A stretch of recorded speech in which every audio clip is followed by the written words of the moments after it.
Hello and welcome to Moments of Truth on Labour Social. I'm Graham Hughes. This morning, the news broke that the Common Standards Committee has recommended a 35-day suspension for Tory MP Scott Benton, the representative of Blackpool South, and member of the swivel-eyed, out-of-their-depth 2019 Red Wall intake. Benton is one of these characters who probably didn't think that he would actually get elected and then had to do a real job, possibly for the first time in his life. Knowing, as all of the inglorious 2019 intake do, he'll be out on his ear come the next election, he decided to feather his nest a little to cushion the blow of his future job prospects looking about as grim as a McDonald's manager who's just shat in the deep fat fryer in full view of a busload of school children. It's yet another one of those stories of Tory MPs and their gruesome familiars getting off on power. Benton has obviously looked around at the rest of his Tory colleagues, seen them lobbying mercilessly for their chosen private interests, and thought, I'll have me a bit of that. But unfortunately for Mr. Benton, he broke the 11th commandment. Thou shalt not get caught. He got caught. And boy, did he get caught. He reportedly offered to lobby ministers on behalf of the gambling industry and leak a confidential policy document for up to £4,000 a month. Undercover reporters for The Times, posing as representatives of a fake investment fund, caught the MP saying he could call in favours from colleagues and get easy access to ministers when queuing for parliamentary votes.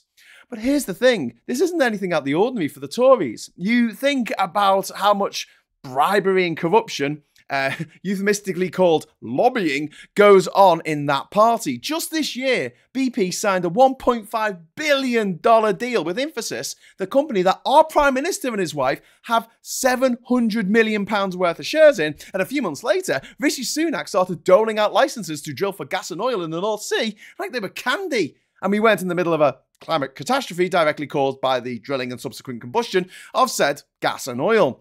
Then we have David Cameron and Greensill. In 2020, several months before the Greensill capital collapsed, Cameron lobbied Rishi Sunak like crazy to change the rules to allow it to join the COVID Corporate Financing Facility Scheme, which would have enabled it to issue government-guaranteed loans to support firms during the COVID-19 pandemic.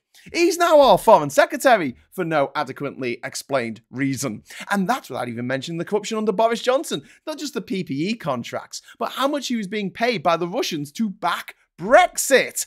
How much was he being paid by the Russians when he was Foreign Secretary to go to a sex and gack party in Italy without his security detail, but with the paperwork from a NATO meeting the day before? A meeting called as a consequence of a deadly Russian nerve agent attack on British soil.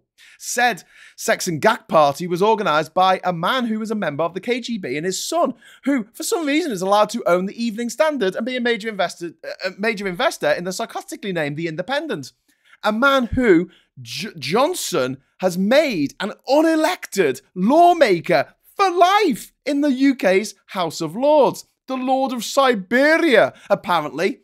That must have been some top quality gack. And that's just some of the shit we know about. If there is a single Tory MP of this current crop who isn't a crook, I'd be gobsmacked.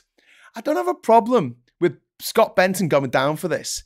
After the House agrees to the recommended suspension, he'll no doubt face a recall petition from his constituents and he'll be out on his ear by spring.